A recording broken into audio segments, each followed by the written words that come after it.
Acho que conheceste Zeca Afonso, não é, em criança? Sim, sim. Passei férias com ele. Passaste férias com ele. E, portanto, é muito forte viveste na minha vida, com uma geração que viveu de forma muito intensa a conquista da democracia, e estamos a viver agora momentos no mundo, na Europa, no mundo e em Portugal, em que cada vez mais a extrema-direita e os valores antidemocráticos estão a crescer. O que é que se pode fazer? Escuta. A cultura, a música, a escuta pode ser resistência? A escuta, o amor, a beleza, a poesia, todas as coisas que podem contrariar tudo aquilo que não é humano, tudo aquilo que é apenas maldade por maldade. É preciso mostrar o outro lado. Cada vez mais temos que ser ativistas no sentido da humanidade, no sentido de humanizar cada vez mais as coisas. E os outros? Sempre. E a música pode ser uma ferramenta para isso? A música pode ser uma ferramenta, dizer bem pode ser outra ferramenta, escutar pode ser outra ferramenta. Onde fores, por onde vais, sente os pés onde pousas. Se alguém disser coisas más, diz que não ouças. Vê a beleza das pequenas coisas, a beleza das pequenas coisas, a beleza das pequenas coisas, a beleza das pequenas coisas. Uma conversa com Bernardo Mendonça.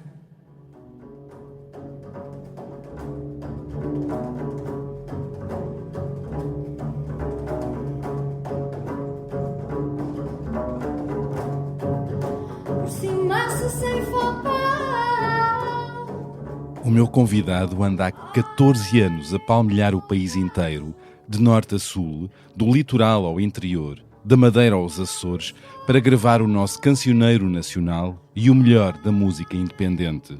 Falo do documentarista, realizador, visualista e visionário Tiago Pereira, o criador do projeto A Música Portuguesa a Gostar dela Própria, que persiste na importante e valiosa missão de devolver autoestima à música tradicional, que tem raízes muito nossas, e de dar visibilidade e palco a pessoas com mais passado do que futuro, que ainda cantam e tocam e têm muito para nos contar e ensinar. Deem-lhe uma velhinha que cante, que Tiago Pereira dá-nos o mundo e uma alfabetização da memória do nosso país.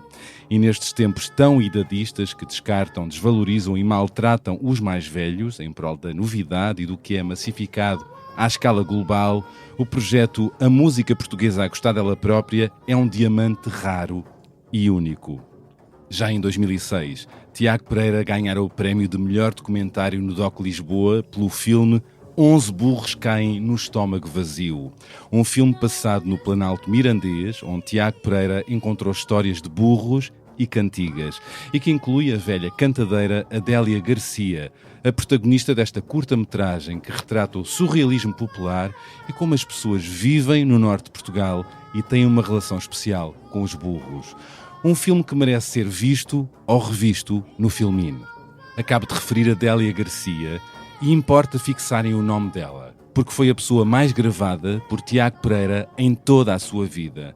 Uma figura admirada na região de Trás-os-Montes desde que foi gravada aos 30 anos pelo etnomusicólogo francês Michel Giacometti nos anos 60.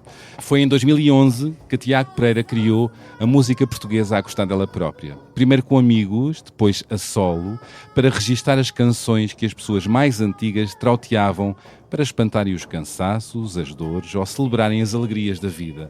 Velhinhas especiais, como Adélia Garcia. Tiago Pereira diz de si que é um átomo dinamizador de velhinhas e que, pouco a pouco, o seu foco e da música portuguesa a gostar dela própria começou a ser mais sobre as histórias dessas pessoas, numa vontade de humanizar a música e a geografia do país. Entretanto, há 2 anos, em março de 2023, Tiago Pereira mudou-se com a companheira Cristina Enes para a pequena vila de Serpins, no concelho de Lousã, distrito de Coimbra, onde abriu as portas da sede da Associação A Música Portuguesa a Gostar dela Própria. Um lugar que merece a vossa visita, mas com espólio que pode ser conhecido no portal amusicaportuguesaagostadellaPrópria.org, que contém um mapa interativo de 8.100 vídeos. É muita coisa a abranger o nosso país, e não só. E que mais? Importa dar conta que Tiago Pereira chamou Cura à sede da sua associação, um nome que tem um significado valioso para si, porque cura remete para a ação do tempo, sobre o queijo, os enchidos, a vida. Talvez até porque a memória, a cultura, a música têm curado comunidades inteiras, resgatando-as da solidão, do isolamento e do abandono a que o interior do país tem estado votado. E cura também porque a música portuguesa, a gostar dela própria, registra os sons e as palavras de pessoas que estão, nos últimos anos de vida, no limite das suas forças e grava o fim das coisas, das comunidades e dos cantares e ofícios que também desaparecem. Um dado curioso é o facto de Tiago ser filho do músico Júlio Pereira, artista que acompanhou Zeca Afonso e cuja sonoridade esteve sempre marcada pela utilização de instrumentos tradicionais portugueses, como o cavaquinho e a viola braguesa. Mas durante muito tempo, Tiago Pereira distanciou-se dessas referências. Criado pelos avós paternos, na adolescência, apenas tinha gosto em ouvir música eletrónica, mas acabou por cumprir o seu destino. É o velho mito grego. Aquele que foge do seu destino acaba por ir lá parar. Chegou a dizer-me Tiago, da outra vez que veio a este mesmo podcast. Contou-me também o seu fascínio pelo engenho dos antigos a criar instrumentos musicais do nada, porque a vontade é sempre tudo. Como aquele senhor que fazia uso apenas de um pente de domar o cabelo e um papel, ou de outro que fazia um brilharete sonoro apenas com folhas de árvores. Maravilhoso. Atualmente, Tiago Pereira faz rádio também, é programador cultural, tem um palco no Festival Bons Sons, é diretor artístico e mantém um projeto de longo prazo em Penamacor, onde é artista residente do Plano Nacional das Artes. Passa metade do tempo a viajar, a filmar e a comer em restaurantes, e a outra metade a colocar vídeos na net e a cozinhar. Faz mais de 30.000 km por ano, upa, mas não tem carta de condução, nem eu. Gosta de ler e ouvir podcasts no comboio, aprecia a vida calma e gosta muito, disse 3 vezes muito, gosta muito de comer. E aliás acha que o melhor desta vida é o que se come, o que se bebe e o que se passeia. Vamos ver até onde é que vai esta conversa. Certamente há muito para conversarmos. É na sala de podcast do Expresso, onde ela começa agora. Olá, Tiago Pereira, bem-vindo, bem regressado ao podcast da Beleza das Pequenas Coisas. Olá, Bernardo. Obrigado por este reingresso. De certa forma é sempre bom, não é? Voltar é sempre bom. Essa coisa do voltar, do regressar é sempre uma coisa boa. Eu penso sempre muito nisso. Achas? Há aquela ideia de não regressar onde formos felizes, não é? Eu sou feliz com muita gente que grava e gosto sempre de lá voltar e rever essas pessoas. E gosto muito de voltar a gravar as pessoas outra vez, quando já não as gravei há muito tempo. Acho que isso é sempre uma coisa importante, voltar aos sítios, ver como é que estão, porque entretanto estamos sempre em transformação. 7 segundos é quanto basta para criar a primeira impressão. E é quanto basta para que algumas fiquem consigo para sempre. Como um momento em que se apaixonou por algo realmente belo. As sensações, os detalhes, as possibilidades. Ou como o instante em que vir pela primeira vez o DS7 Edition France, forjado na mais pura elegância francesa. Como quando entrar a bordo e se envolver com o interior em alcântara preto, com pormenores em dourado e carmim. Uma experiência absolutamente única. Descubra a nova Edition France em dsautomobile.pt. Bastam 7 segundos. E a Adélia foi uma dessas senhoras, uma dessas velhinhas que filmaste muitas vezes, a que regressaste muitas vezes. Sim, eu acho que ela não foi a pessoa que eu mais gravei, mas foi uma das pessoas que eu mais gravei e que marca exatamente um tempo de muita descoberta E a Adélia tinha uma coisa curiosa, ela tratava da mesma forma todas as pessoas, e isso era uma coisa muito interessante que ela tinha. Depois havia outra coisa muito cómica na Adélia, que era sempre que alguém chegava para visitar, a primeira coisa que acontecia era que o marido da Adélia ia-se embora. Era o espaço dela, era o tempo dela, ela tinha que ser a estrela, e ele respeitava muito isso. Ia-se embora. E ele respeitava muito isso. Respeitava, isso é muito bonito. E depois ela tinha uma coisa muito boa, que era, ela tinha as suas coisas, e as suas coisas eram muito importantes para ela. Ela era uma pessoa muito religiosa. Eu lembro-me de uma vez, esta história marcou-me muito, porque eu já não a via há muito tempo e fui ter com ela à missa, e cheguei à missa e ela ignorou-me completamente, e depois de como saímos da igreja, virou-se para mim e disse: mas o que é que tu estavas ali dentro a fazer? Porque era o espaço dela também, e ela respeitava muito aquilo que era o seu espaço próprio, e depois o espaço que era a sua casa, onde recebia toda a gente sempre da mesma maneira. Ela não fazia distinções. Isso é uma coisa que eu também acho que é muito bonito na Adélia, é esta coisa também de recebemos todas as pessoas como se, da mesma forma. Não há hierarquias, não é? Tratamos toda a gente por igual. E a sociedade ensina-nos que é tudo diferente, não é? Sim. É raro quem não faz isso, não é? Pois, quer dizer, depois há os outros que são estes, ou que são aqueles, não? E com a Adélia não. Com a Adélia Os doutores não... e engenheiros. Mas não é? com a Adélia não havia isso. Não havia os camponeses, não havia os doutores. Todos éramos iguais. E isso é uma coisa que, de certa forma, é muito importante de aprender-se com a Adélia e aprender-se com as pessoas em geral, que é como tu fazes aqui, não é? Quando tu escutas, também, de certa forma, valorizas sempre que todas as histórias são importantes. E, portanto, todos nós temos uma história para contar, e, portanto, todos nós somos umas estrelas. Não há uns que são estrelas e outros... Todos somos. Isso é uma coisa importante que a música portuguesa, a gostar dela própria, também me ensinou. E a Adélia está na origem deste teu projeto, não é? A Adélia está muito antes. Muito antes, não, mas está na sim. origem porque também através dela foste beber uma certa vontade e ideia para criar, não é? Sim, eu acho que a ideia Para tem... registar, não é?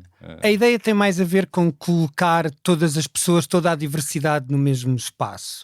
Eu sou muito plural e ouço muita gente, pronto, e aprender a ouvir é uma escola, não é? Porque a escuta é uma ferramenta essencial hoje em dia, especialmente nos dias que correm. E rara. Sim, mas é uma A escuta ativa. Sim, mas é uma... Porque na escuta não há julgamentos, na escuta não há moralismos, na escuta não há considerações estéticas, tu não gostas ou não gostas daquilo que te dizem, tu ouves. A verdadeira escuta.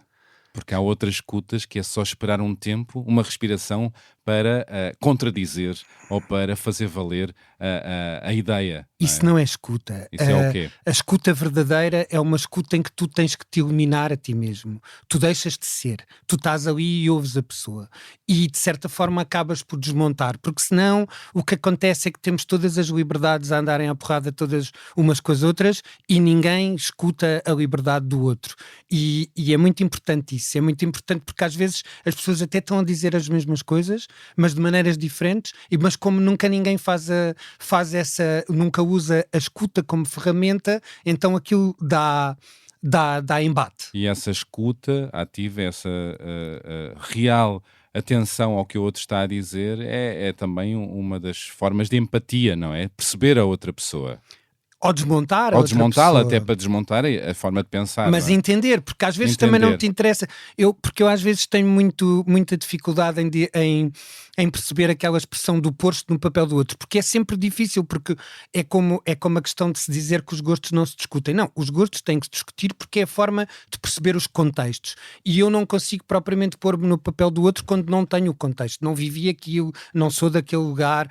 E isso lembra-me sempre uma história que aprendi uma vez com um bailador do Pedro Homem de Mel, que é o Desidério, e o Desidério uma vez contou-me uma história muito grande que ele dizia que era uma história muito boa para explicar o que é que era folclore, dizia ele. Ele dizia que ia muitas vezes ao Ribatejo e que um dia olhou para para um desses homens que estava com ele e que lhe disse: um dia eu queria aprender o fandango, e o outro disse: eu queria aprender a dançar a gota, e que ele depois tinha ficado sozinho a pensar muito tempo, e que depois quando viu o outro outra vez, disse-lhe: olha, eu afinal acho que não, porque eu para aprender a tocar fandango tem que ser um homem altivo, que está em cima do cavalo e que tem toda uma dimensão e que tem esse controle sobre a paisagem, e tu para dançares a gota tens que ser alegre e tens que ser efusivo como no Minho. Olha, eu não sou isso e tu não és aquilo, e portanto eu não posso aprender o fandango como se calhar tu também não podes aprender a gota. E a questão às vezes está muito aí, está muito a questão de que eu não posso pôr no papel do outro se não sei o contexto, mas posso entender o que o outro me diz. Ou procurar entender, ouvir. Ouvir. Só ouvir, eu vou perceber o que ele me quer dizer. Tentando colocar em pausa os preconceitos, não é? Sim, e é como a história do gosto. Porque é que gostas disso, não é? Gostas disso, há uma razão. Para gostares, há uma razão. As tuas motivações. Explica-me porque é que gostas das vens, coisas. Porque é que como pensas. É que sentes e como é que sentes, não é? Porque a forma do outro sentir é diferente, porque, não é? E de onde vem. Sim, porque é que pensas dessa forma? Porque é que vês as coisas? Há sempre um motivo, às vezes são histórias muito pequenas. Tu neste percurso de tantos anos a escutar muita gente e muita gente mais velha, foste treinando essa escuta, não foi? Até porque depois é mais do que treino, porque depois ela torna-se intuitiva, não é?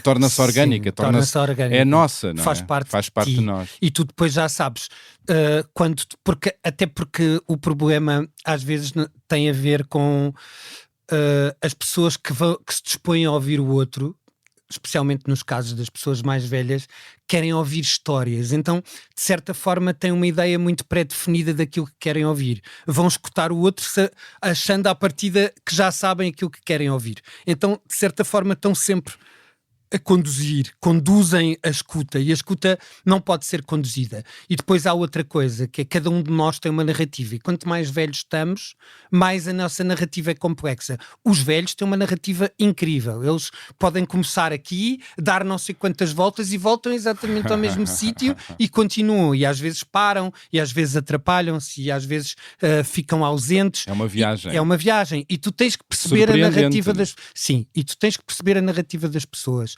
E tens que a respeitar, e é muito importante respeitares essa narrativa. E com as pessoas mais velhas é mais importante isso ainda, não é? Ter paciência, ter curiosidade real e saber que se está noutro, ter prazer e saber que estamos noutro tempo. É outro tempo, esse tempo de escuta é outro tempo. Porque toda a narrativa implica outro tempo, não é? Porque há narrativas muito mais complexas de cada pessoa, e às vezes não é preciso ser, quer dizer, há pessoas novas que têm narrativas complexas. É verdade. Mas claro. Os mais velhos tem a ver com outra forma, não é? Tu dizes de ti que és um átomo dinamizador de velhinhas. Então...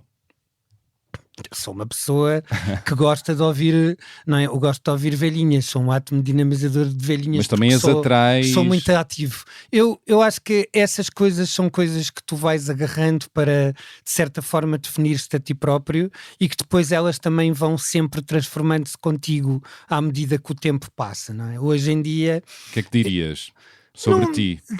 Não diria sobre esse assunto em especial, diria que esta coisa da escuta às vezes é muito curiosa, porque quando tu gravas pessoas que estão muito tempo sozinhas, tu tens que perceber sempre que as pessoas precisam de se lamentar.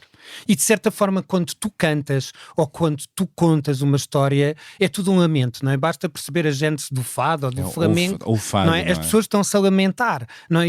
Até havia uma senhora, uma velhinha que eu gosto muito, de Alpiarça, que ela dizia: eu gosto de ouvir os cantadores, eles estão a dizer coisas, eles estão a lamentar-se, não é? Choro cantado. É um choro cantado. E muitas vezes, quando tu vais gravar uma pessoa, tu precisas que a lamentação vá até ao fim. E, portanto, tu tens que estar... A tua escuta aí tem que ser mesmo até ao ponto da pessoa chegar, às vezes chora, e ela está ali. Tem muitas lamúrias, e depois dela desabafar, não é? Que é isso que a senhora diz, eles estão a desabafar, os cantores estão a desabafar, tu depois desse desabafo, de repente essa pessoa chora e depois volta a ti, e aí ela já começa a contar-te aquilo que supostamente tu gostavas de gravar, ou que é a tal cantiga, ou o tal poema, ou a tal reza, ou a tal história de vida, mas já não é a lamúria. Portanto, é muito importante tu também saberes desligar-te. Eu acho que a questão da escuta ativa fico sempre estranho, porque para mim a escuta tem que ser passiva, porque eu tenho que estar passivo, eu não posso estar ativo. Eu, para escutar, tenho que me desligar, porque se eu não me desligo, eu tenho todo o meu mecanismo a funcionar, que é quero interromper, quero... E essas senhoras são sábias nisso e não se disponibilizam a revelar-se muito além do óbvio, quando não sentem essa disponibilidade, esse tempo do outro lado. Eu bem sei, sim. Tenho uma vizinha, a Dona Idalina. Pois, eu ia falar sobre a tua vizinha. A Dona Idalina não se permite a revelar-se a muita gente quando não há esse tempo de ouvirmos o fado. Eu chamo-lhe o fado.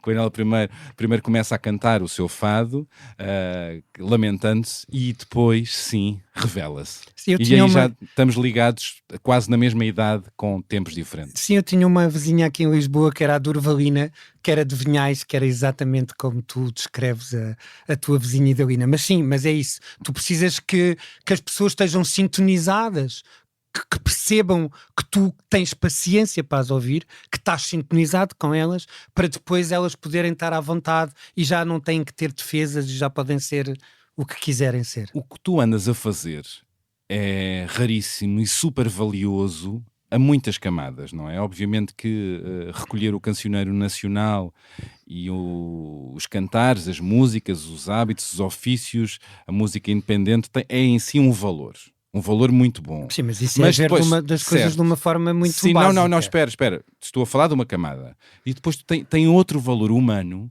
que tu foste enriquecendo com o tempo, que é de facto o interesse pelas pessoas e pelos mais velhos, que é um valor muito esvaziado nos dias que correm. Mas antes de irmos mais aí, eu queria que explicasses um pouco qual foi o gatilho, qual foi o que te levou a criares a música portuguesa, a gostar dela própria. Tu já andavas a filmar lugares no país, já eram interesses teus, mas... Eu acho que não é uma coisa, eu acho que são muitas caminho, coisas claro. Ao longo do tempo, sim, e que tem muito a ver com a questão da infância dual, não é? De eu ter uma infância que é quase antagónica, mas que se complementa, não é? Que é ter o lado muito urbano de uma Lisboa que está a florescer e que está a ser aberta para o mundo e que às vezes até sofre daquela ideia de que isto era o centro do universo e que tornava as pessoas muitas vezes quase maldecentes ou de certa forma muito elitistas. E depois, por outro lado, ter muito tempo com a minha avó, que tinha 10 irmãs. Cresceste com os teus avós paternos. Sim, e que tu tinhas essa noção do papel da mulher como gestora absoluta do lar. Que geria tudo, da mulher que geria tudo, da mulher que fazia a gestão dos filhos, que fazia a gestão da agricultura, que fazia a gestão dos alimentos, que fazia a gestão das contas, que fazia a gestão afetiva dos parentes, que fazia a gestão dos netos. De repente era uma mulher que fazia tudo, e como não era uma mulher, porque a minha avó tinha 10 irmãs, eram 10 mulheres que tinham todas muitas idades muito diferentes, não é? Porque a irmã mais velha da minha avó tinha mais 20 anos do que ela, e portanto, minha avó tinha 102 anos, se fosse viva agora, pois. 102, nasceu em 1923, a Adélia nasceu em 1933, 10 anos depois, e portanto... esta noção de... Porque eu depois era um menino que não tinha mãe, e portanto, como não tinha mãe, tinha esta coisa de... As senhoras todas, não é? Todas as mulheres, essas mulheres queriam de certa forma a criar-me. Indo até onde queres ir nesse ponto, mas já que fomos à tua infância, vamos fazendo este caminho até chegar à música portuguesa a gostar dela própria, mas isso explica também uma sensibilidade e um olhar teu. Tu partilhaste comigo que nasceste com uma parteira, não é? Uma parteira em casa, pelo que eu percebi. O teu pai, o Júlio Pereira, não assistiu ao parto porque estava num concerto de rock psicadélico, não é? Rock progressivo. E pouco depois a tua mãe parte, não é? O que é que podes partilhar sobre isso? É isso. parte e depois tu vives com isso. E depois Como é que isso te marcou, que certamente marca muito? É um processo complexo.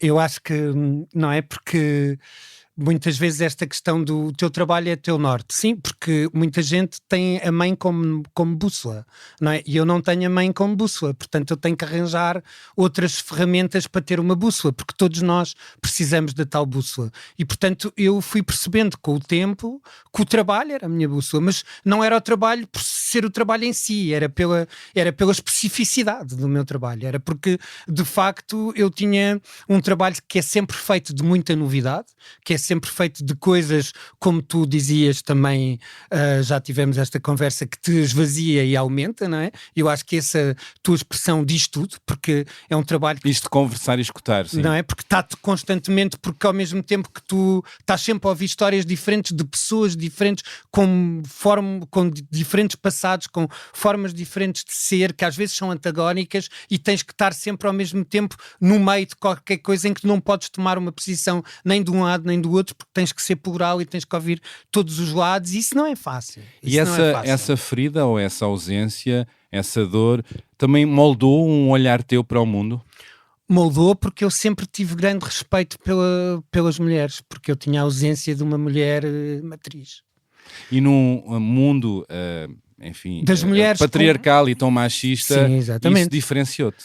Diferencia... Enquanto homem? Sim, acho que sim, porque... Primeiro, porque eu cresci sempre com esta coisa de nunca me dar muito com as pessoas da minha geração. Eu sempre me dei mais ou com velhos ou com mais novos. Isso continua e isso até continua hoje. De certa forma até hoje. E é muito... E porquê? Porque não sei explicar. Mas porque é que a malta da tua geração não... Mas na altura, quando eu cresci, porque lá não existia julgamento. Porque nunca há julgamento. Nos mais velhos e nos mais novos não há julgamento. Porque está a tal questão da escuta ativa. Não há julgamento, não há moralismo, não há fruição, não há considerações estéticas. Mas isso foi sendo solitário para ti durante um tempo? Não teres pares que te pudessem escutar e sentir? Isso é a tal conversa da ferramenta da escuta. A escuta é uma ação solitária.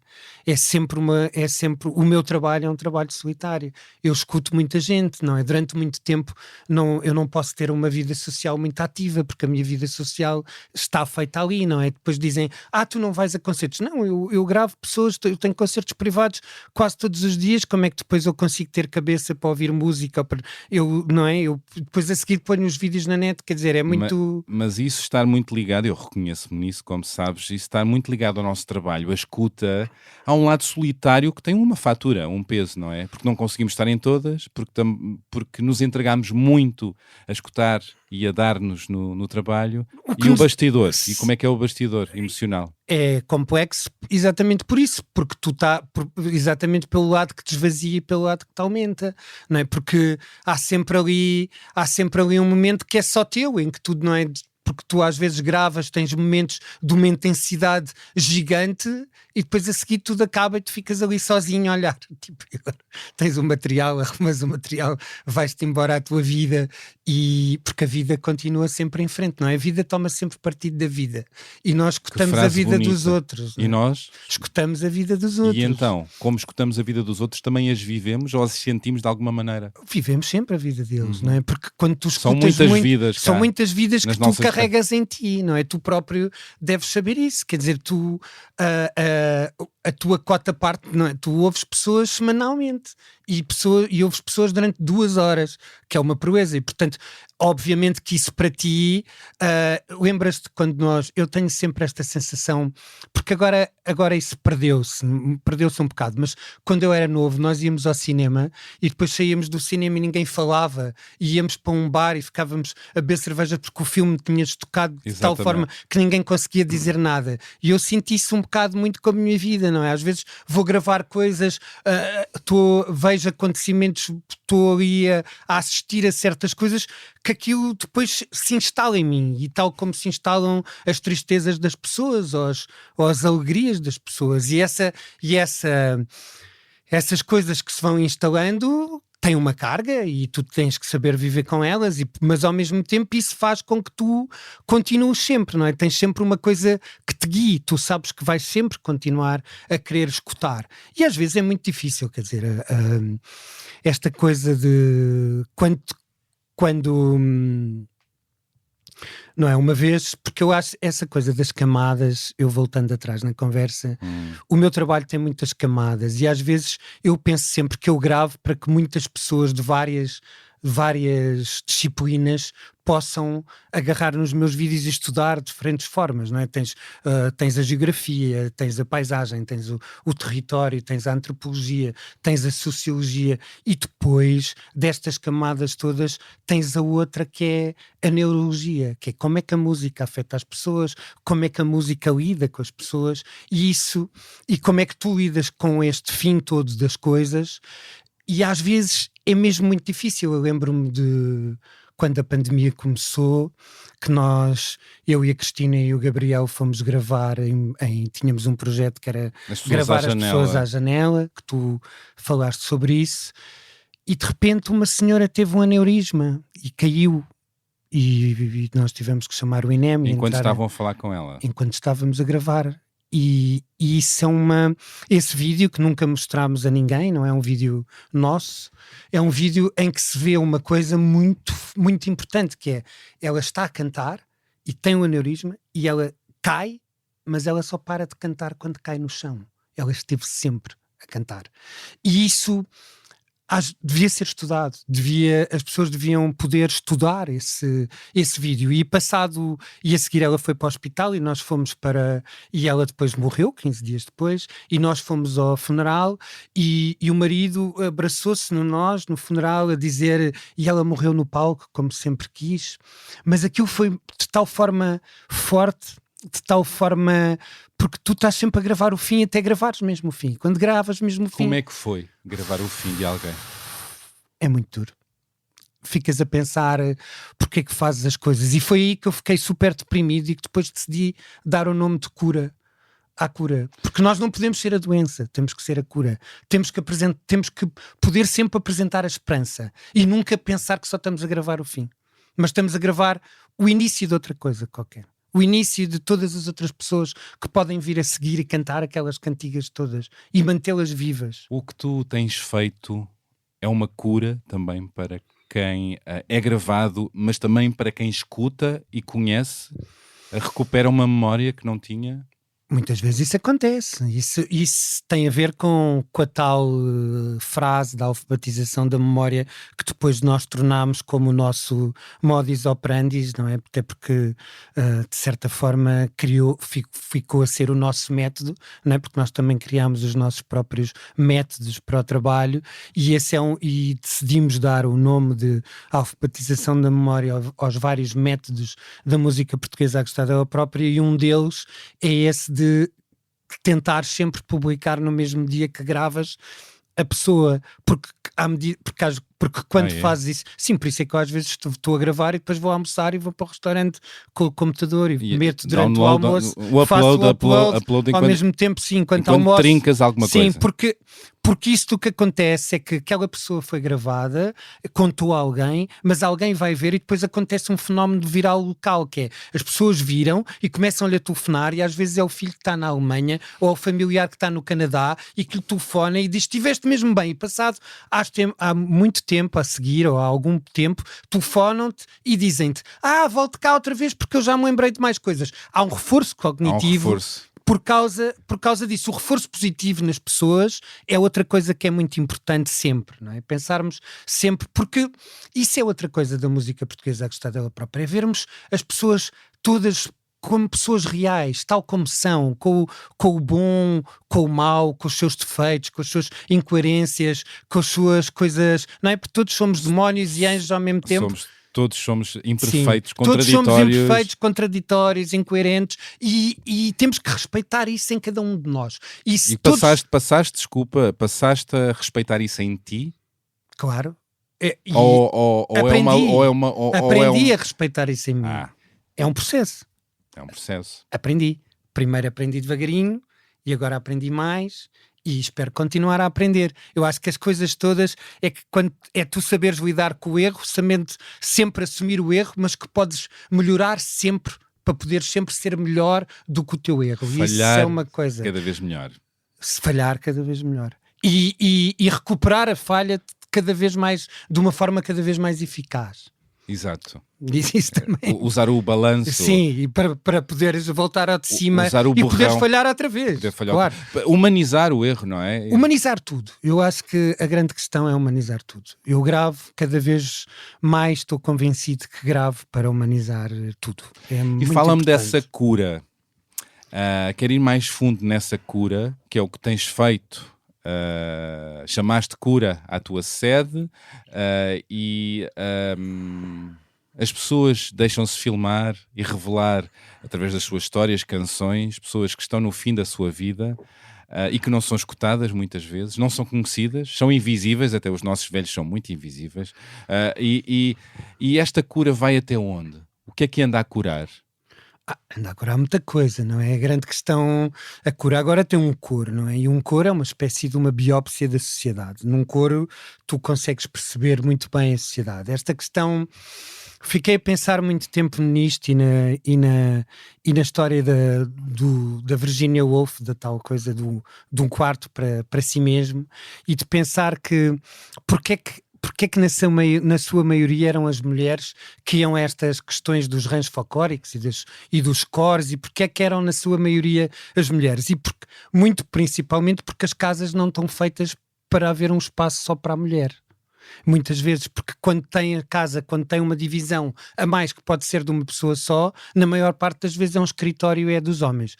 Claro que obviamente nas zonas mais urbanas isto muda, não é? Ainda bem. E o espaço de trabalho, que é a cozinha, para muitas mulheres. Mas o espaço de trabalho da cozinha não pode ser visto como um espaço da mulher, é um espaço de todos. Como é evidente, como todos, é evidente, não é? Onde por determinadas condições de desigualdade de género, é onde as mulheres mais estavam. Mas um espaço de estar era o espaço de escritório do homem, não é? Exato, e portanto, quando há uma sala de ensaio, quando há um espaço externo que pode ser delas, porque é o seu espaço neutro, onde elas podem apagar os problemas da vida, os problemas do trabalho, os problemas conjugais, os problemas dos filhos, elas de repente nesse espaço encontram um sítio onde podem ser o que elas quiserem e vão lá sempre num sentido para não serem responsáveis, ou seja, aquilo não é para ter responsabilidade, aquilo é um sítio neutro para tu mandares fora, é um sítio de catarse. Então é muito engraçado perceberes que o cantar, mais uma vez, como não é? Como cola social, como aglutinador de coisas, de repente, com o pretexto de cantar, tens uma espécie de terapia. Tu dizes que coletiva. O coro da cura tens uma relação amor-ódio. Porquê? Sim. Por isso mesmo, porque é um coro que é gerido por uma pessoa de fora que tem um pensamento muito, não é? Que tem uma forma muito diferente de fazer as coisas, que é muito sua, e isso é complicado, porque isso é também um grande problema da música portuguesa do Estado, é a própria ser um projeto coletivo, mas feito por um indivíduo, e que tem uma forma muito particular de ser, e portanto obviamente que tu queres fazer sempre as coisas à tua medida, e tens que chegar àquele ponto em que tens que perceber que se calhar tu aprendes mais com o coro do que o coro aprende contigo, não é? Exatamente, é o que tem acontecido. Claro, porque é um coletivo e é sempre um jogo de balanço, e o que é bom nos coros. E de egos. Sim, mas o que é incrível nos coros é quando tu vês que aquilo ou está em cisão ou está em... É o tal lirismo que no outro dia alguém do coro, o Pietro, falava numa mensagem, que é aquele lirismo de quando as coisas estão todas uma grande confusão, de repente vão cantar, é preciso ir para um palco, e depois tudo aquilo se ajusta de forma orgânica e funciona de uma forma muito bonita. Ou seja, os egos estão desafinados no bastidor, mas a voz fica afinada. Sim, porque é aquela coisa muito humana de quando o caos acontece, toda a gente se ajuda. Uau. É verdade. E já viveste isso algumas vezes na vida? Sim, porque o ser humano tem sempre essa capacidade de superação. A música portuguesa a gostar dela própria surgiu em 2011, quer voltar a essa gênese. O próprio título é uma provocação, não é? De uma certa baixa autoestima, Não, que passou gerações. O título é o João Agordela. O título Sim. João Agordela tinha um pensamento em que, de certa forma, ele procurava pensar como é que seria, é uma espécie de ficção científica, como é que seria se nós tivéssemos sempre tido um grande autoestudo e uma autoapreciação sobre todos estes sons que eram sons orgânicos que tinham a ver com Portugal ter uma revolução industrial tardia, que ainda tinha muitos tiares, pessoas que falavam com animais, sons de madeira. Mas eu falo da baixa autoestima. A baixa autoestima em relação à música e à... A autoestima não tem a ver com a música, a autoestima tem a ver com as pessoas. E isso perspassa a cultura, perspassa tudo em Portugal, não é? Sim, e o Agordela tinha muito esta questão da ficção científica, como é que seria se a música portuguesa gostasse dela própria. E, portanto, o nome da música portuguesa a gostar dela própria vem do João Agordela. Grande figura. E, portanto, há sempre esta... hoje em dia o que funciona, a música portuguesa a gostar dela própria funciona, é preciso valorizar a autoestima das pessoas, dando-lhes esse reforço positivo que elas contam, dizendo a essas pessoas todas que elas contam, porque senão tu vais gravá-las e dizes, então, mas aquilo que eu sei, para que é que me quer gravar? Aquilo que eu sei não conta para nada. É o que costumam dizer. Claro, e conta sempre. E claro que conta. E tu tens que dar esse reforço positivo. Surpreendem-se sempre. Sim, e tu dás... Sim, eu sou sempre a ser surpreendido. E tu tens que dar essa autoestima às pessoas, tens que devolver. No fundo, o trabalho é sobre a devolução. E também tens uma ideia feita, porque sempre temos ideias ou uma aspiração para que algo aconteça de determinada maneira e a coisa corre ao contrário e aceitar o que aconteceu, que a pessoa afinal deu outra coisa que não aquela, não é? Sim, não, mas lá o espaço é para que as pessoas deem o que elas quiserem dar. Não é? Isso é sempre muito bonito, que é aquela ideia de tens um deserto na ilha de Santa Maria, nos Açores, e tens um homem velho que aparece com o violino que ele próprio construiu e tu achas que ele vai dar uma grande música tradicional e ele começa a tocar, tem o arco do violino, olha para ti com um ar muito coisa, diz-te agrupamento ABBA e toca os ABBA. Isso é a cena. Os melhores momentos do meu percurso enquanto jornalista foi quando o entrevistado de facto me levou para um lado distinto daquele que eu esperava, e é a vida a acontecer, não é? Não, ensaiar uma conversa é sempre o pior que podemos fazer para uma conversa. É verdade. Não é? Podes ter tópicos. Podes ter tópicos, sim. Mas isso é como a improvisação. É claro. Há umas ferramentas, depois logo se vê como vão ser tocadas. E há aqui uma questão da ficção e da verdade e da realidade, não é? Quanto do que tu tens captado destas velhinhas é encenado, é ficcionado, é trabalhado, e quanto é autêntico e quanto tudo faz parte, não é? Desta filmagem. Bem, esta autenticidade é muito cómica, não é? Porque para ser autêntico tinhas de ter uma velhinha numa cave que não tivesse contacto com nada e que não, senão as pessoas todas recebem influências de tudo, especialmente hoje com a internet, televisão, etc. Mas eu acho que as pessoas fazem as suas próprias encenações. O que eu acho engraçado sobre todas estas coisas da tradição é sempre a tal história de que cada pessoa constrói para si mesmo. A tradição é uma construção também muito individual. As pessoas criam para si próprias o que é a sua noção de tradição. E que tipo de encenação, de Muitas, ficção, não é? Eu que lembro-me, tu te confrontaste, que te ficou na cabeça? Há uma senhora incrível no Paul, na Covilhã, em que nós íamos gravar as Adfeiras do Paul e ficámos com um espaço de tempo grande, e eu estava com o Ricardo, isto em 2011, e eu disse-lhe, temos que ir gravar. No início mesmo. Temos que ir gravar qualquer coisa e temos que encontrar, senão vamos ficar aqui não sei quantas horas. E ele lembrou-se de uma senhora que cantava uma música que era o José Embala ao Menino, e nós fomos à casa da senhora e a senhora disse que sim, que já era uma senhora muito velhinha, e disse, está bem, mas eu para gravar tenho que me vestir. Então foi buscar uma roupa e veio com uma roupa super folclórica e veio toda bonita.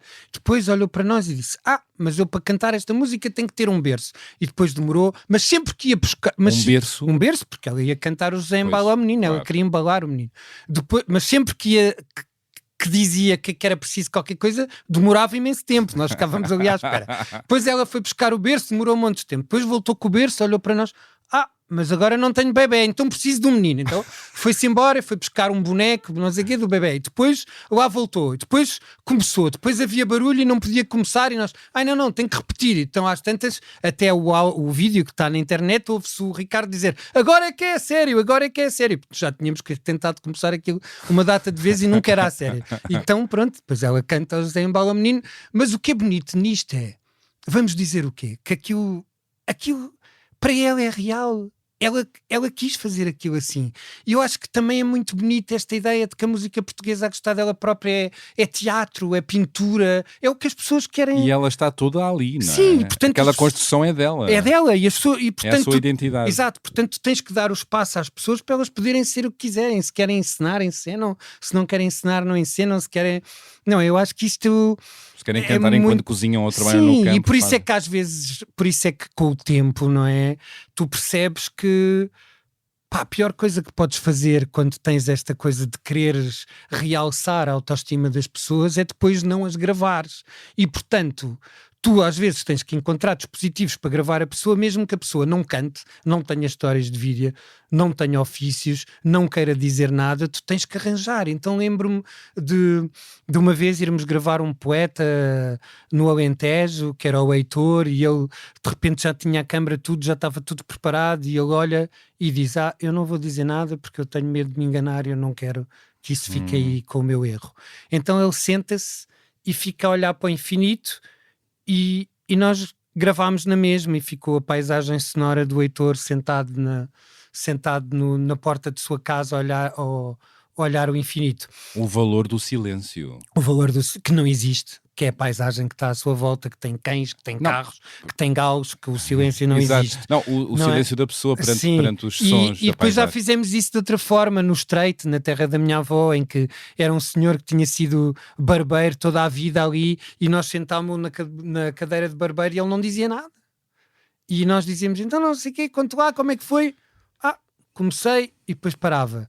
Então ele ficou em silêncio na cadeira, e aquilo é muito bonito porque ele está-se a olhar ao espelho e estás-lhe a dar o tempo deles. E às vezes esta coisa de regressar ao próprio lugar, não é? Tal história do princípio, como começámos esta conversa, de eu voltar aqui a este podcast, a história de poderes voltar àquele sítio e disso ter essa carga simbólica do regresso. Aquele homem regressou àquele sítio onde toda a vida trabalhou, agora já não trabalhava, aquilo já estava meio abandonado, e ele sentou-se na cadeira onde provavelmente nunca se sentou, porque ele é que era o barbeiro, não era o cliente, olhar o espelho e em silêncio. E o tempo... E tu registas o tempo, não é? Porque isso é o que é bonito. E é muito bonito o teu respeito pelo momento e pelo que a pessoa tem para dar. Que é talvez a resposta, mas responde-me tu, porque é que tu não és o Giacometti do século XXI? Porque não sou o Ernesto Veiga de Oliveira do século XXI, porque não sou o Armando Lessa. Ou seja, porque não, primeiro andaram a recolher e ambos... não é só isso. Porque eu não gravo só música. Exato. Porque eu gravo pessoas. É isso. Esta é a resposta. É essa a resposta. Mas na altura, quando fiz o filme, não tinha esta resposta. Andava à procura de outra coisa, não é? Porque tu... Também te querias diferenciar e porque estás sempre numa tentativa e erro, e às vezes parece que estás sempre com a espada em riste para defenderes do mundo, porque o mundo é sempre muito crítico, porque nós vivemos num mundo onde toda a gente diz mal e onde toda a gente critica o outro, e há muito poucas valorizações, e é muito bom dizer bem, não é? E eu sou muito adepto de que as pessoas digam bem umas das outras. Mas é mal visto isso. Porquê? É uma batalha que eu faço. Mas porquê que é mal visto? Dizer bem... Dizer, olha, eu gosto muito do trabalho. Não se pratica muito o elogio, não mas é? Isso é e quando se ouve o elogio, há um olhar cínico muitas vezes a dizer, não é sincero, não é? Não é sincero como? As pessoas... Eu acho que isso é um disparate. Eu acho que às vezes temos mesmo que fazer o esforço para dizer bem das pessoas, porque é preciso dizer bem. Porque não se pode encontrar esse... Sim, porque não se pode estar sempre a dizer mal. E há certamente porque dizer mal é negativo. E porque aí para não valorizar. E não é isso, é porque aí também não estamos a olhar para os outros como as tais pessoas reais que se enganam e que fazem erros e que são imperfeitas. Muitas vezes e até tens que olhar somos para mais isso. implacáveis com os erros dos outros do que connosco também, às vezes. Porque poderá estamos haver. sempre dispostos a julgar o outro pelo seu erro e não a encorajá-lo de olha, erraste hoje, se calhar acertas amanhã, ou então aprende com isso. Foste trabalhando esse teu olhar mais generoso? Claro, tive que aprender. Porque eu lido com pessoas e eu no princípio era super tímido e tinha medo das pessoas. Tu começaste muito tímido e se calhar com ideias muito mais claras do que querias, não, e a realidade era outra coisa, não é? As pessoas davam-te outra claras coisa. e parvas e cheias de preconceitos. Sobre os mais velhos, claro. Não, sobre tudo, e sobre a música e cheio de elitismos na cabeça e que pronto, e continuava a ser o Lisboeta, enfim. O urbano depressivo no campo. Foste durante muitos anos isso? Não, mas não, porque eu fui aquele gajo parvo que chegou logo ao campo e apanhou a azeitona e comeu. Conta-me isso. Então sei, vi uma azeitona e comi a azeitona e depois percebi que aquilo era super amargo e depois toda a gente se riu e eu depois quis aprender a curar azeitonas. Olha, desculpa, pode-me ensinar a curar azeitonas que eu não quero fazer, ou curtir, ou não quero mais fazer esta asneira na vida e quero gostar de comer azeitonas. Esta conversa está um desgoverno acima de bom. Honestamente, e assim é que faz sentido. Tu há pouco foste à tua infância, a tua adolescência também foi houve um lado de perdição em ti, não é? Em busca. Eu lembro-me que tu partilhaste comigo no passado que foi um momento de grandes tormentas e de grande procura. Não é, eu acho que as pessoas todas têm o seu caminho, não é? Uhum. E eu não acho que tenha tido um bom caminho, não me conseguia, era uma pessoa que não tinha autoestima, não conseguia sustentar a mim próprio de forma emocional, tinha medo de tudo, pronto.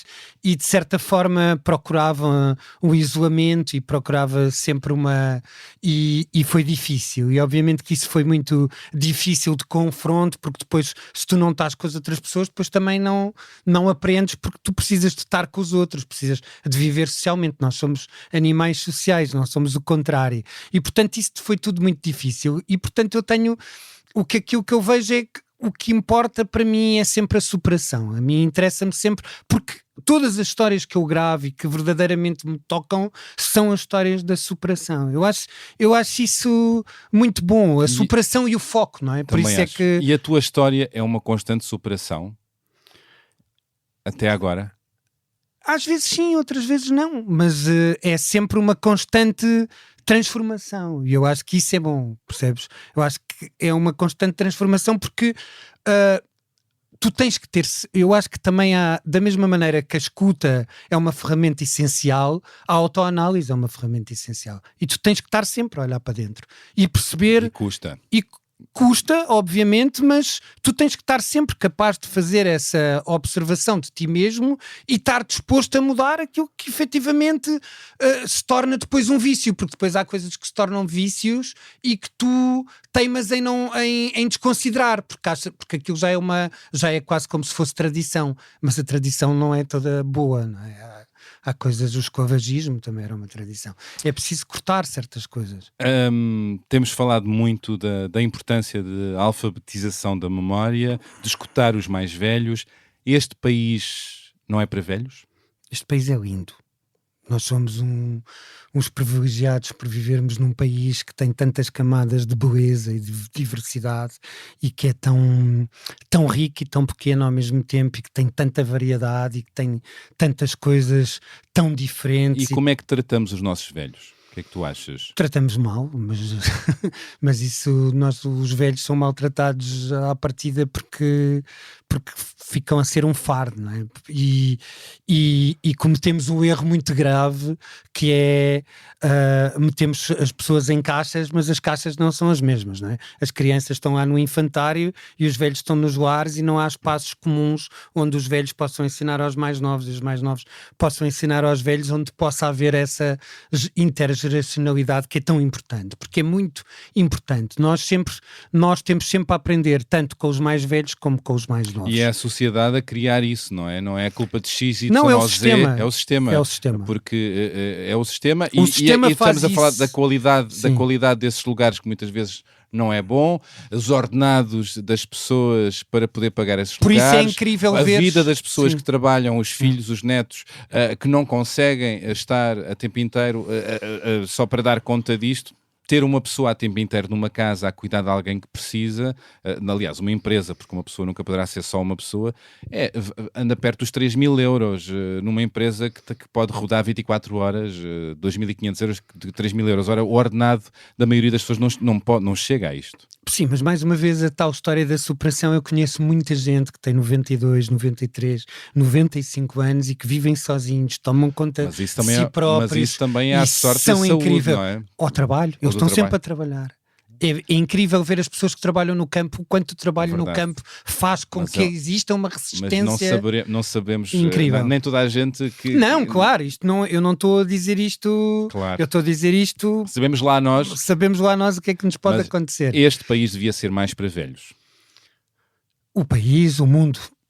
devia ser mais para velho, no sentido em que devíamos todos perceber a tal história das bibliotecas. Eu sei que é um lugar comum, mas é um lugar comum que é uma verdade, e hoje em dia perdeu-se um bocado essa coisa que nós tínhamos nas nossas gerações, que era a ligação com a avó, porque hoje em dia às vezes as avós já não têm tempo. As próprias avós. Já não são só os pais. As avós também já não têm tempo. Já estão nas universidades é de tudo idade, tão rápido e têm tantos afazeres, ou vão ao Zumba. Mas ainda bem isso. Ainda bem. Sim, eu fui criado com a minha avó. A minha avó tinha o tempo todo para mim.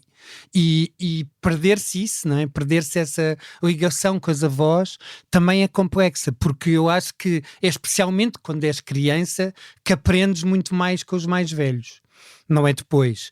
E por isso os mais velhos também são muito importantes por essa questão de passar essa experiência toda e de ter esta ligação bilateral. A música portuguesa a gostar dela própria tem sede em Serpins, com o nome, como já disseste, chama-se Cura. Serpins tem uma razão, qual é? É no meio do país. É muito importante esta questão do estar perto de tudo. Depois é um sítio que tem uma dualidade muito grande, tem um lado super industrial, a IFAPEL emprega imensas pessoas, há pessoas que vão de Coimbra todos os dias para trabalhar para Serpins, e depois ainda existe um moinho em funcionamento que faz farinha, ainda existe um moinho comunitário elétrico que tem as contas cá fora, onde as pessoas escrevem quanto é que cada uma delas deve de eletricidade e elas vão lá escrever as horas para ir fazer a moagem do seu próprio cereal, que é uma coisa muito bonita. Ainda fazem o ciclo inteiro do milho e, portanto, têm estes dois lados de ser ainda bastante resistente e ainda ter uma ruralidade existente, e depois ao mesmo tempo ser super industrial e ter duas grandes pastelarias e ter uma broa que ainda é feita em parte com uma parte da farinha que é moída no moinho, e isso tudo faz com que Serpins seja interessante por causa disso. Depois tem a tal história do couro, porque depois o couro é feito por pessoas muito diferentes, exatamente porque depois um lugar destes tem obviamente que ter pessoas muito diferentes. Serpins tem poucos jovens? Tem alguns, mas Serpins não é muito grande, mas também não é muito pequeno. Quer dizer, Serpins deve ter mais ou menos 2.000 habitantes, mas são muitas aldeias, mas o núcleo central há de ter 1.000 e tal pessoas. E como é que é a tua vida em Serpins? Não sei. Passas muito tempo, não sais de casa? Não. Então... Estou em casa, tenho que trabalhar, eu estou fora de casa o tempo todo. Pois, e depois quando estou na em estrada, casa, quando estou em casa, tenho que trabalhar. A casa recolhido. É também a tua sede, não é? Sim, eu estou recolhido e, portanto, quando estou em Serpim estou lá, vou ao coro de vez em quando. E está desafinado. Não. Sim. Toda a gente sabe cantar. Não, toda a gente canta e cantar é importante. Exato. Nunca na vida iria fazer esse tipo de julgamento. E a cura, essa tua sede pode ser visitada por quem quiseres. Sim, as pessoas telefonam para ter visitas, às vezes é muito engraçado porque as pessoas não sabem o que é que vão e outras vezes as pessoas sabem exatamente ao que é que vão. Há grandes encontros, às vezes isso é engraçado, não é que tenha muitas visitas, mas às vezes uma visita vale por milhares. E o que é que podes ir mostrando? Nessas visitas o que é que acontece? Eu às vezes faço viagem de canções, a tal história da inteligência de canções, é lindo. Porque eu quero usar a inteligência artificial para as canções viajarem. É isso. Como é que estás a trabalhar nisso e de que forma a inteligência artificial pode ajudar e ir, não é? Essa matéria tão humanizada, sim, delicada, artesanal. É um projeto europeu, um Marie Curie com a Universidade de Coimbra, de Salamanca e de Madrid e também do Porto e depois com os etnomusicólogos de espanhóis e depois com o Centro da Música Folk Irlandesa e com a música portuguesa a gostar dela própria. E o projeto chama-se Digital Folk e é um projeto que visa as relações entre a música tradicional, as bases de dados e a inteligência artificial. Mas agora eu quero trabalhar com a Universidade de Coimbra. E para nós fazermos esta base, a partir da base de dados da música portuguesa a gostar dela própria, criar um motor de busca que, de certa forma, faça esta análise das canções. Para quando é que estará disponível? Não sei, é um processo. Isto demora tempo, até porque não é assim fácil. E as pessoas podem usufruir disso, não é? Sim, porque repara, aqui o que se quer é que as pessoas possam perceber que aquela canção, procuras uma canção, ele diz, olha, mas ela também existe aqui, existe este ponto... Ou com uma variante... Sim, ou com uma variante, ou existe este ponto do coro alentejano que tem essa cantiga no meio da moda, e depois a seguir, por exemplo, os Bandu agarraram nessa mesma moda e fizeram uma música. Ou seja, uma pessoa em casa pode escrever uma palavra, uma frase, uma ideia... E viaja. E viaja pelos... Porque não, mapa das canções. Em vez de dar uma resposta, dá-te todas as relações que tem dessa canção, e isso é muito... Pronto, e primeiro apenas numa parte do texto e depois obviamente numa fase mais avançada que demorar muito mais tempo, a partir da melodia, a partir da música, e também descobrir isso com as músicas espanholas, não só portuguesas, e ibéricas, a tal questão da Ibéria. Inteligência artificial desafiante, tem este lado fascinante, não é? De rapidamente criar ligações e conseguir-se fazer-se ligações. O que é que tu olhas? Como é que tu olhas para a inteligência artificial? De que riscos e vantagens? Eu uso-a para o meu benefício, porque é muito importante para mim em relação a restauros. Por exemplo, repara, no princípio da música portuguesa a gostar dela própria não gravava som da mesma maneira que gravo hoje. Não tinha os mesmos microfones, às vezes tinha ruídos. Agora posso ir lá e posso restaurar tudo e através da inteligência artificial posso tirar os ruídos, posso melhorar os sons e isso ajuda-me muito. Depois acho que também ajuda muito a pensar, porque aquilo é uma análise de dados gigante muito rápida e portanto se tu começas a falar, não é? Qual é a relação sociológica entre mim e o Bernardo Mendonça, entre a música portuguesa a gostar dela própria e a beleza das pequenas coisas, e ele depois dá-nos uma resposta e depois nós vamos afinando a resposta e olha, e se vires por esta perspectiva, eu acho que aquilo ajuda muito a pensar, porque é uma análise de dados dos que estão disponíveis muito rápida. Quais são os riscos da inteligência artificial, a teu ver? São todos os outros terríveis do que pode vir aí. Não, sei lá, eu vi muitos filmes, não é? Eu vi dos Blade Runners da minha vida. Quer dizer, eu acho que isto é como tudo. E pode colocar as pessoas fora de cena. Eu há pouco vi uma notícia da questão... este assunto não é de agora. A forma como os streamings e a forma como se está a fazer música e a indústria musical mudou com a inteligência artificial. Claro. E quem ganha menos com isso são os artistas. Claro, e até porque aquilo é complicado, não é? Porque a partir do momento em que tu tens ferramentas tens ferramentas de edição, por exemplo, num software de imagem, em que te permite tu agarrares numa música e dizes agora tira-me a bateria, agora tira-me a voz, agora tira-me os outros sons, agora só quero ouvir a guitarra. Quer dizer, isto a nível dos direitos de autor e de tudo aquilo que tu podes construir, é horrível para os músicos, não é? Porque depois E já se consegue... Sim, e ainda houve uma manifestação agora de milhares E já se em consegue Inglaterra. colocar vozes, cantores, Sim. cantoras a cantarem temas que Claro, nunca e poder... interpretaram, não é? Sim, e a desinformação é desinformação. terrível com a inteligência artificial. Eu acho que esses são agora, Os é grandes como riscos. tudo no sentido em que todas as coisas têm que ter equilíbrio, não é? Sim. E Regras. é sempre o equilíbrio que nós temos que procurar em tudo. Isso é tal história de Mas quem cozinha sabe que não, aquilo tem que ter mão, não é? Se não queima. Se não queima, se não fica salgado, A questão é tens o de ter lucro. mão. A questão é o lucro que a inteligência mas- artificial cria. Mas nós vivemos num sistema capitalista, tudo é lucro.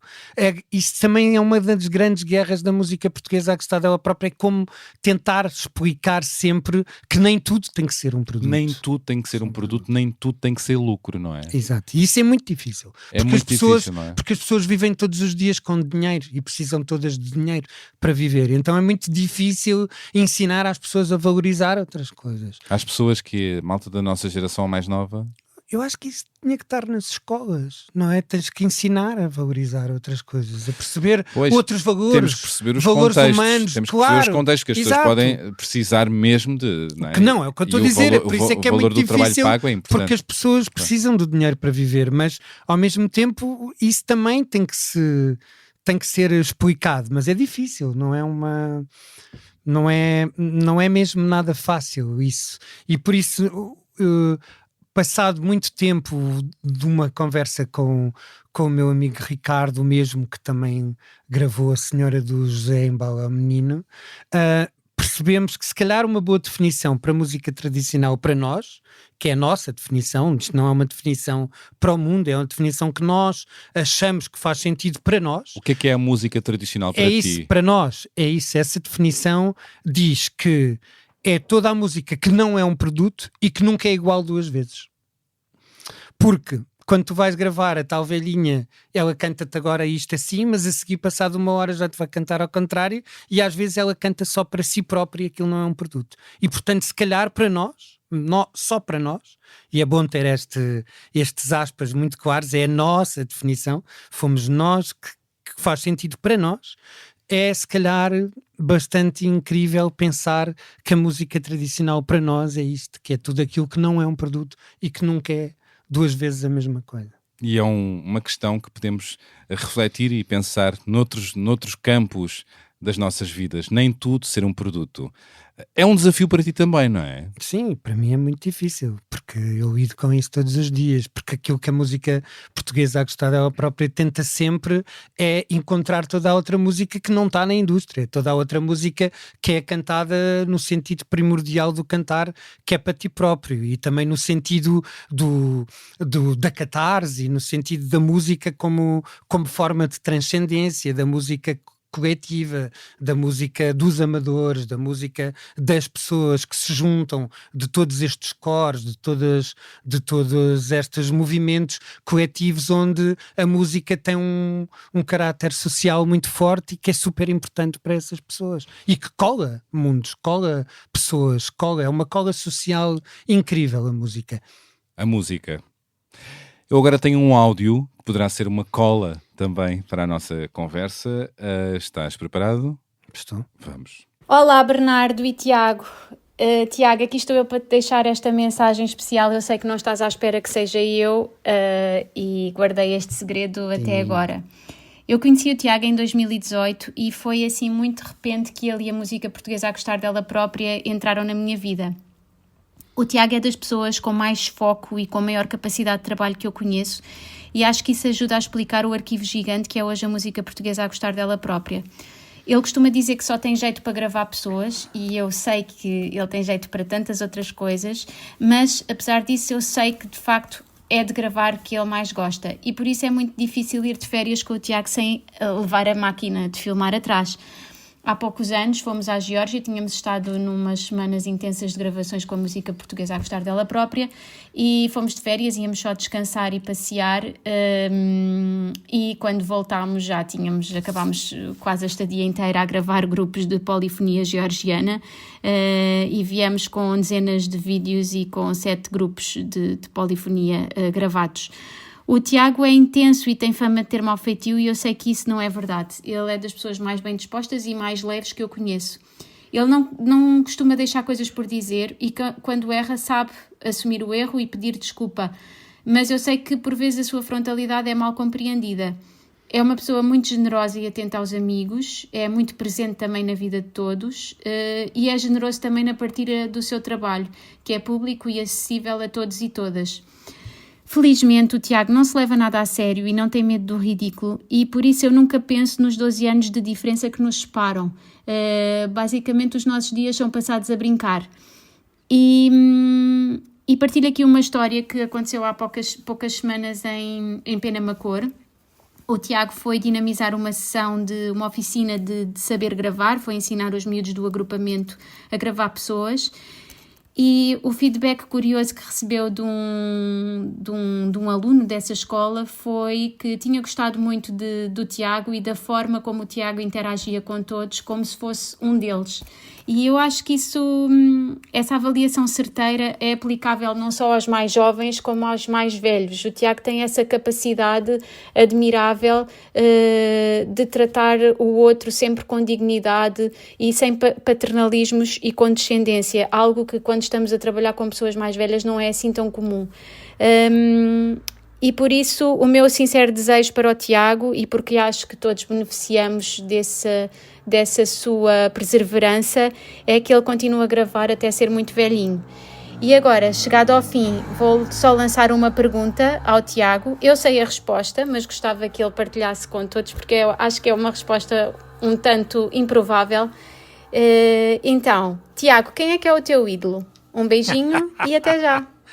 Quem é o meu ídolo? Acabámos de ouvir Cristina Enes, a companheira do Tiago e a criadora da marca de roupa Grita, costurada por si em serpins a partir de toalhas bordadas. Até desconfio que estás vestido com uma camisa da Cristina, bem gira, por sinal. Ela dá pistas de como este encontro de amor entre os dois foi repentino e segue fuerte, e dá conta de como a câmara de filmar é uma extensão do braço do Tiago. Porque talvez o seu trabalho seja boa parte da sua razão de viver, como já temos dado conta, e eu pergunto se ele se considera um workaholic. Vou perguntar. Consta que Tiago é intenso, mas que, ao contrário do que alguns dizem, não tem mau feitio. Será? Vou perguntar também. E quando erra, pede desculpa. Isso é sempre bom. A Cristina diz que ele é generoso e fala da diferença de idades entre os dois, que segundo a Cristina não faz diferença porque estão sempre a brincar. Eu até desconfio que muitas vezes o Tiago é o puto da relação. Será? Vamos ouvir também a resposta do Tiago à pergunta: quem é o ídolo do Tiago Pereira? Vamos ouvir isto na segunda parte desta conversa, que inclui mais surpresas, algumas músicas escolhidas por si, do seu enorme espólio de 8.100 músicas upa-upa. Vamos ouvir uma leitura e outras sugestões culturais, tudo para ouvirem na segunda parte desta conversa, que, como sabem, fica disponível já na manhã deste sábado. Aguenta coração, boas escutas.